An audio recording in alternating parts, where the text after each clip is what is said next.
Over 20 years ago, someone said to me, when the pain to remain the same becomes greater than the pain to change, we change. Introducing Dr. Jan, speaker, healing coach, podcast leader, educator, Dr. Jan Bell, the advocate for the sick and tired.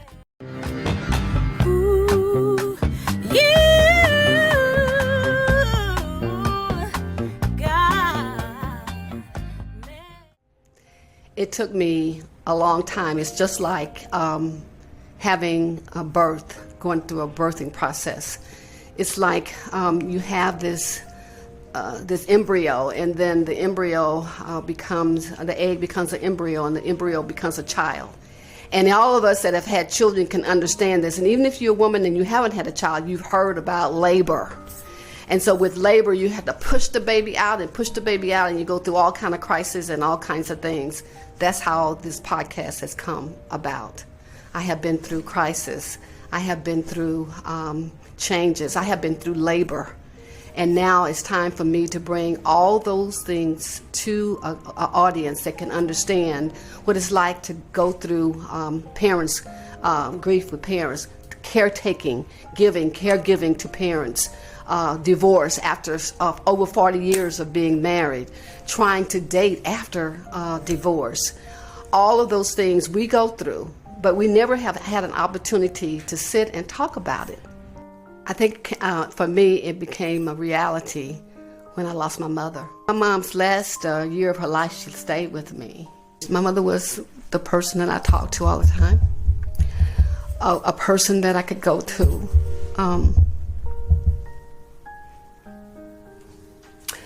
So when my mother died, she died here in my home. She was with me, and I realized when she took her last breath that I was losing someone that had been with me and gave me counsel. That was a very objective woman. No matter how I thought that I was right, she always showed me that I wasn't always right. That was in marriage, that was in childbirth, that was in relationships, that was in my family, that was in when I had discussion with my children. My mom was always here. So when my mother died, I was having issues in my marriage. And when I finished everything that put an end to her chapter, my dad's chapter, I realized how lonely I was, how lonely I have been. And I was sharing that with a friend, and she said to me, well, you really should write a book. That's what she said. She said, because people need to hear what you have gone through, what you shared with me. And I said, I'm not really ready to write a book. I do want to write a book, but I'm not really ready. So after a deep prayer, I realized that I had something to say. I made a decision after my mother passed that my life wasn't what I needed to be. I wanted to be more about me. I wanted to, all the caring that I had given to my parents, my children, my husband at the time, and my siblings, I needed to get some of that self-care back for myself, and I didn't know how to. So then I got me a therapist, started working with a therapist, and I got the nerve to begin to identify myself. And I never really had an identity. I always took care of the church, took care of my family, took care of my husband.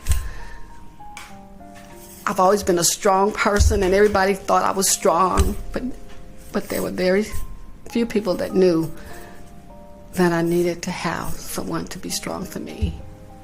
And my friend told me those years ago, when the pain to remain the same becomes greater than the pain to change, you change. And it took me over 25 years to realize that he was talking about me. I went to therapy because I was grieving. I was grieving my mom's death. My dad died 2 years before my mother. I went through the whole process of being the executor of the will. And when I finished, I have 2 siblings. And by the time I finished all of that, closing the chapter of my parents' life, I realized that I needed to go to therapy because the grief was huge. And so when I went to therapy, I'm still going to therapy. I began to talk to my therapist. And as I was talking to her about my grief, she, in my life, and what was going on in my life, the one thing she said to me, and I talked about how lonely I was and how I needed to be able to get through that. She says to me, "You know what? You're also grieving your marriage." And I says, "Am I really?" She says, "Yes." And she started pointing out different things that I was saying out loud that I even didn't hear. And so when she did that, I had to go and I had to begin to pray about it and actually be with myself for the first time, look at me, because I wasn't looking at me. I was looking at everything else around me, and I was suffering. I was hurting, and I didn't know it. First thing is, it was scary to begin to try to find my identity because I never have done it before. I never thought about me not being a mother, or my identity was a mom. My identity was to be a wife. My identity was to be the best pastor that I knew. My identity was everything that, being a good daughter. But then I finally realized that I really didn't have a real identity. And that is how this podcast began. It's a healing process, not only a healing journey, not only for you, but also for me.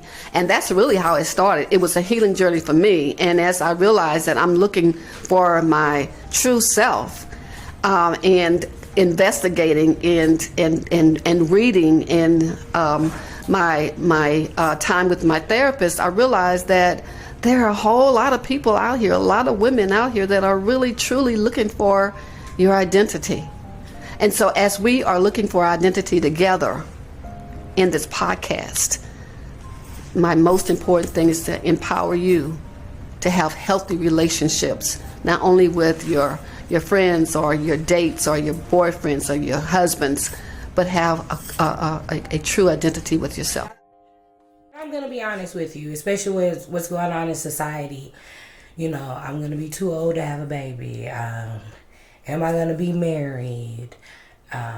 There's a lot of pressure on me and my boyfriend to make that jump, but we're okay where we're at.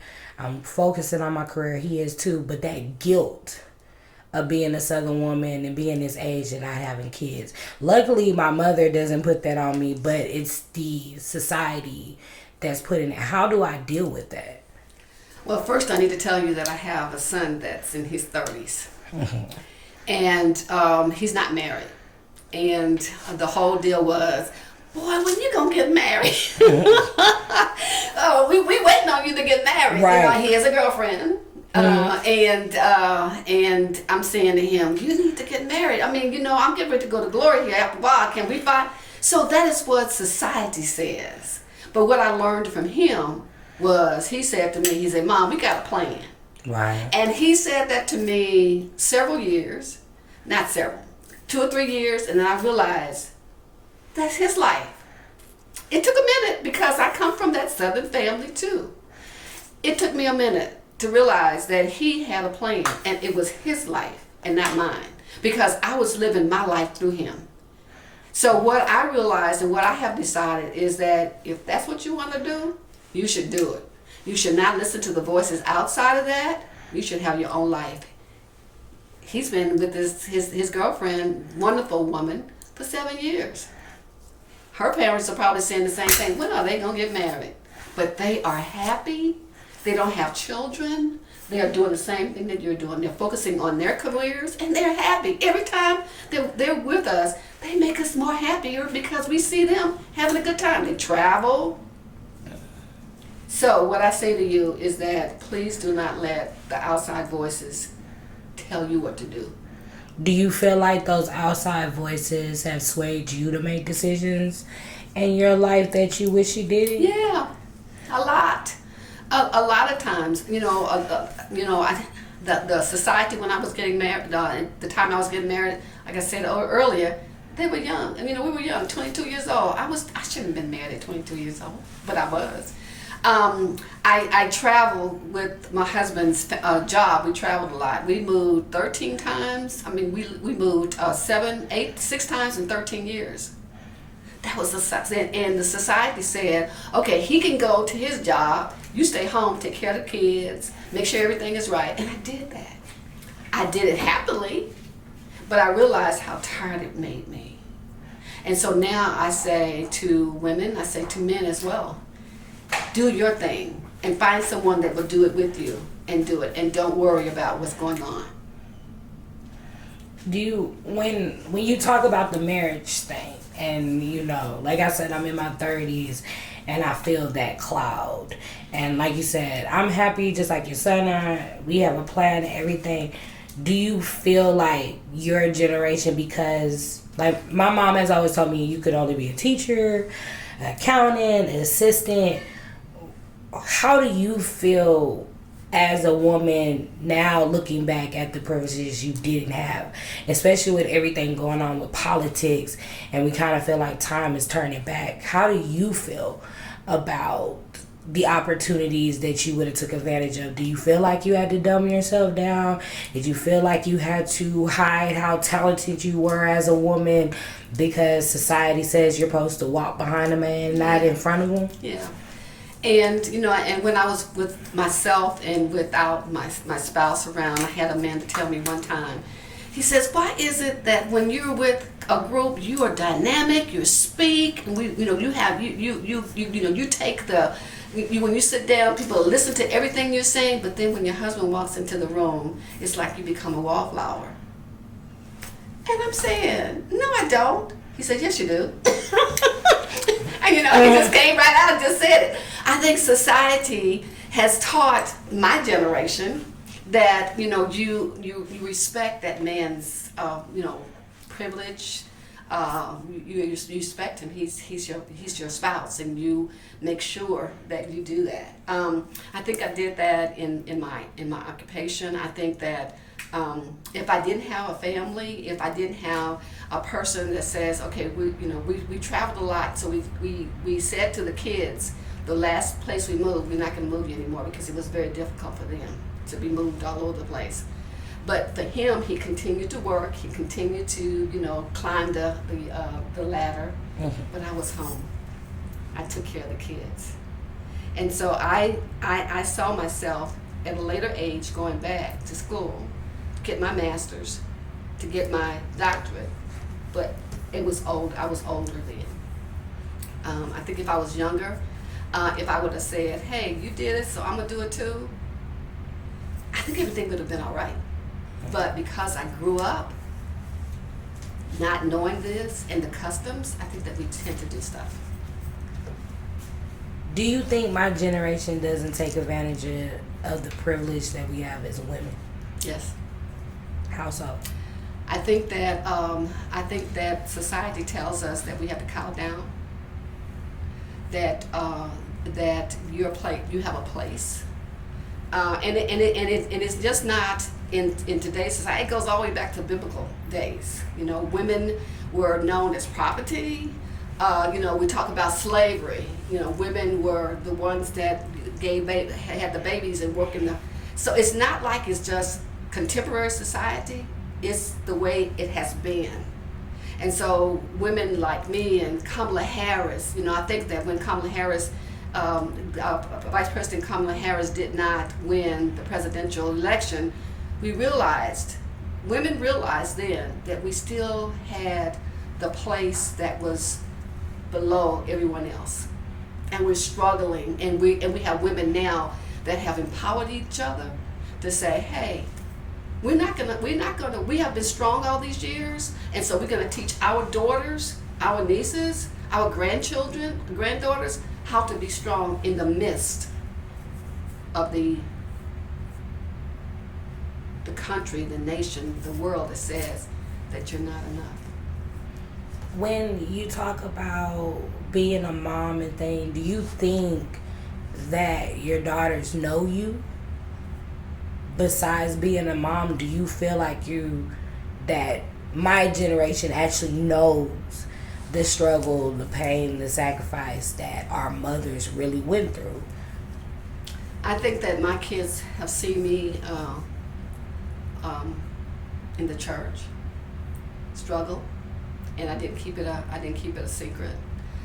They have actually been in places where they have heard me speak up on the subject, a topic that they saw other people, kill me in the process. They have seen that. They have seen me move them to different places. My ex-husband would, put us places and then leave. Because when you move around, if they're gifted kids, black kids, when they move to another place, well, we got to do this. No, we're not going to do that. You have the records, and this is what we're going to do. So they have seen me stand up for them, and also for my spouse. So they have seen that part. As far as my childhood is concerned, they know some of the things that I struggled with, and I talk to my kids. But do they know you as a woman? I think so. They have seen me go through this divorce. And I think that the divorce really kind of sealed the deal, because I think that they knew that I needed to do something different. And when I went through the divorce, it was like they were supportive. That it was like, it's about time, or that's the kind of attitude they have. And of course, I there was not a lot of things that I shared with them as far as what was going on, but they saw it, the atmosphere, the atmosphere. But when I stepped out and got a divorce after over 40 years of marriage, and they really saw me. Do you accept the life that you're in now, or are you still floating in the delusion of the past? Yeah, well, I can't help but to think about the past. I never thought I was going to get a divorce. I thought I was going to live with this man for the rest of my life. But I decided it had to be, for me, I needed the peace. And when I wouldn't have a lot of things. The finances are different. The status is different. Everything is different. So I can look at that and say, oh man, I miss it, but I don't miss it. It's my past, and I can't help but to feel it and know it, because my marriage wasn't always bad. I didn't always have a bad marriage, and I'll say a difficult marriage. But I got to a point in my life that I had to decide, did I want to stay here because society said I need to do that? Or do I need to go over here because this is where my peace is? When you talk about that you should have got married at 22, and I know like you're here now and God got you here and stuff like that. But if you didn't get married at 22, what would you have done? Got married at 22.